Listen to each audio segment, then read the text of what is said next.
বাংলাদেশের চা শিল্পের বিকাশ, উৎপাদন সক্ষমতা বৃদ্ধি ও শিল্পের দীর্ঘদিনের সমস্যা সমাধানে প্রয়োজনীয় সহযোগিতা দেবার আশ্বাস দিয়েছেন প্রধানমন্ত্রী তারেক রহমান।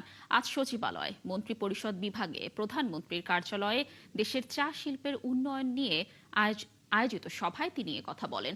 সভায় দেশের বিভিন্ন চা বাগানের মালিক ও সংশ্লিষ্ট প্রতিনিধিরা শিল্পের বর্তমান অবস্থা, উৎপাদন ব্যয় বৃদ্ধি, অর্থায়নের সংকট, জ্বালানি ব্যয় এবং আন্তর্জাতিক বাজারে প্রতিযোগিতা ধরে রাখার চ্যালেঞ্জ সহ বিভিন্ন বিষয় প্রধানমন্ত্রীর সামনে তুলে ধরেন।